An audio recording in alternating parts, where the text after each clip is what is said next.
रानी अग्रवाल, विमल, सुषमा रानी अग्रवाल और कुलदीप संगीता रानी अग्रवाल, अशोक जैन रुक्मणी जी और अनिल नीलमा और समस्त अग्रवाल परिवार आप चंदौसी जिला संभल से आए।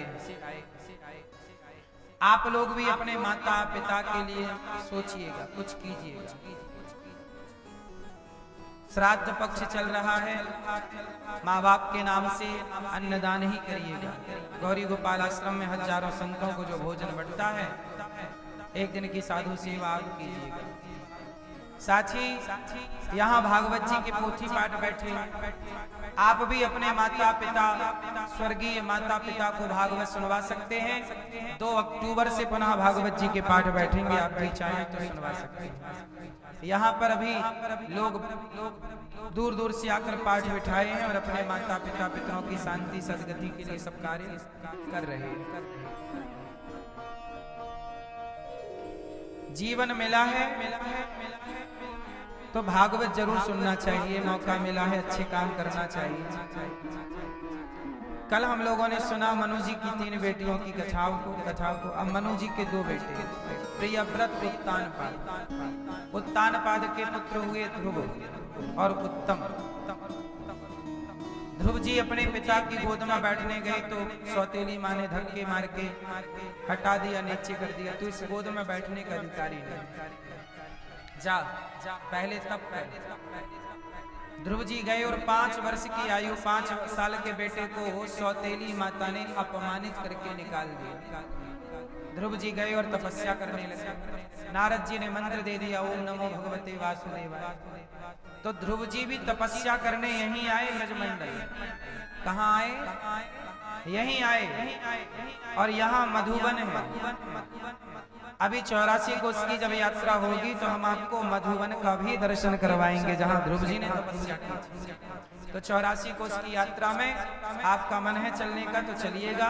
और पूरे ब्रजमंडल का, जो भारत के सारे तीर्थों का दर्शन नहीं कर पाता, वो केवल वृंदावन में 84 कोस की परिक्रमा कर ले तो धरती के सारे तीर्थों के परिक्रमा करने का, दर्शन करने का फल प्राप्त होता है। मैया यशोदा ने कहा, कन्हैया मोको 4 धाम कराए दे, लाला मैं बूढ़ी है गई हूँ। कन्हैया बोले, मैया तेरे से चलो ना जाए दो, तू बूढ़ी है गई। तो एक काम करूं, तेरे ताई में सारे तीर्थों को यही वृंदावन में, यही ब्रजमंडल में बुलाऊं।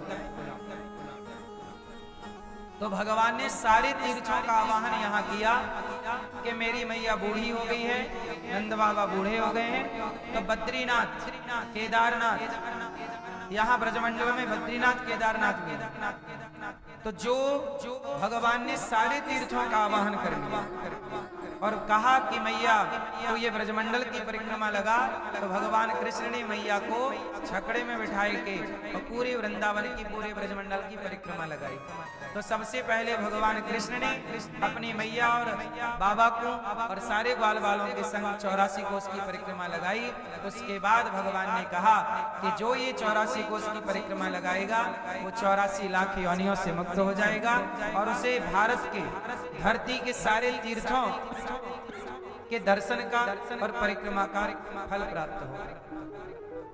तो अभी 26 नवंबर से भागवत जी यहाँ 84 कोस की यात्रा है, तो आप भी 26 नवंबर से आप भी यहाँ आकर के 84 कोस की परिक्रमा लगा सकते हैं। अपने स्वयं भी आओ, माँ बाप को भी लाओ, और गाड़ियों के द्वारा ये परिक्रमा होगी और हम सब दर्शन करेंगे मुख्य स्थानों का। सामान्य ऐसे आप लोग वृंदावन आते हो, बरसाने आते हो, दर्शन करके चले जाते हो, पर कुछ स्थान ऐसे हैं जो आपके दर्शन से रह जाते हैं। जैसे ध्रुव जी का वो स्थान जहां उन्होंने तपस्या की, भगवान का वो स्थान जहां मिट्टी खाई, उसे ब्रह्मांड घाट कहते हैं।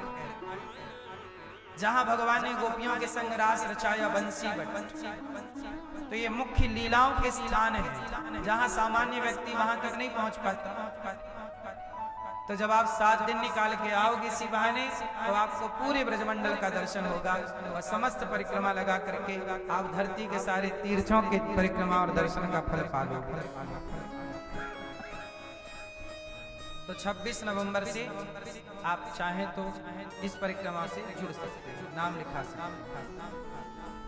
तो ध्रुव जी तपस्या करने गए। नारद जी ने कहा कि ठीक है, आप मंत्र का जाप करो। यहीं आए तो तपस्या शुरू की। कैसी तपस्या की?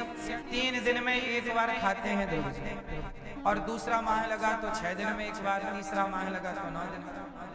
ऐसे खाने पर कंट्रोल, ध्यान भगवान में, केवल भगवान का चिंतन, केवल मंत्र का जाप, बहिर्मुखी नहीं, अंतर्मुखी। ओम नमो भगवते वास। देखो मंत्र 2 तरह से जपे जाते हैं। आप सब बोलो, मैं आपको प्रैक्टिकल करके बताऊं। चलो आप बोलो सब लोग, श्रीमन नारायण,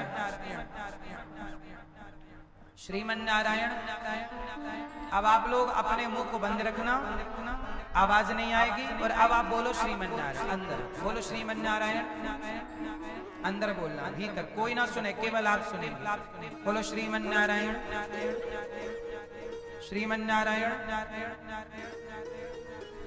अंदर बोलो और आंखें जरा बंद करो। ध्रुव जी ने कैसे ध्यान लगाया, मैं आपको ध्यान लगा के बताऊं कि ध्यान लगाने का सही तरीका क्या। सब आंखें बंद करो और भीतर बोलो, बोलो हे श्रीमन नारायण। अब आप लोग ऐसा भाव बनाओ कि आप बैकुंठ में हैं और माता लक्ष्मी भगवान के चरण दबा रही हैं। भगवान नारायण शेष सैया पर शेष नाग भगवान के ऊपर लेटे हैं और भगवान के चरण लक्ष्मी जी दबा रही हैं। एक पांव लक्ष्मी जी दबा रही हैं, दूसरा पांव आप दबा रहे हैं। ऐसा भाव बनाइए कि आप बैकुंठ में भगवान के चरण दबा रहे हैं, चरणों की सेवा कर रहे हैं और जप रहे हैं श्रीमन नारायण, श्रीमन नारायण। भीतर इसके बाद भगवान की आप परिक्रमा करें। भाव बनाइए कि आप भगवान को बढ़िया मोतीचूर के लड्डू का भोग लगा रहे हैं, भगवान लड्डू खा रहे हैं, तुलसी की माला पहना रहे हैं। भगवान के अन्य रूपों का दर्शन, भगवान आपको अपने राम रूप का दर्शन करा रहे हैं। जब वो राम अवतार लेकर आए तो राम जी का दर्शन, कृष्ण अवतार हुआ तो कृष्ण जी का दर्शन, नरसिंह अवतार हुआ तो भगवान ने आपको नरसिंह अवतार, अपने सारे अवतारों का भगवान ने आपको दर्शन कराया और आप दर्शन कर रहे हैं। सभी अवतारों को आप प्रणाम कर रहे हैं। फिर आप प्रार्थना भाव बनाइए कि आप भगवान की प्रार्थना, भगवान के चरणों में प्रार्थना कर रहे हैं। सभी लोग प्रार्थना करेंगे। बोलो हे श्रीमन नारायण, हे श्याम सुंदर, हे पतित पावन, हे नाथ, हम पापी, अधम, नीच, दुष्ट हैं। हे प्रभु, हम खल हैं, कामी हैं, पर हे नाथ हम जैसे हैं आपके। हे प्रभु, हमारे अपराधों को क्षमा कीजिए। हमारी भक्ति दिनों दिन बढ़ती रहे आपके चरणों के सिवा। हे नाथ, हमारा मन कहीं ना जाए। श्रीमन नारायण चरणौ शरणम प्रपद्ये, श्रीमते नारायणाय नमः। अब आप भगवान से प्रार्थना करके, परिक्रमा करके भगवान को कहो कि हे प्रभु, सदा आप मेरे हृदय में बसिए, मेरे हृदय में आप निवास स्थान बनाइए। हे प्रभु, आप यहाँ रहिए। श्रीमन नारायण, श्रीमन नारायण। अब आप लोग अपनी आंखें खोल लीजिए। आप रोज अपने घर में 5 मिनट बैठो और ध्यान ऐसे करो कि आप बैकुंठ में हैं, आप भगवान का दर्शन कर रहे हैं। कहीं शरीर कहाँ है क्या फर्क पड़ता है, मन कहाँ है ये महत्व रखता है। इसे कहते हैं मानसिक पूजा।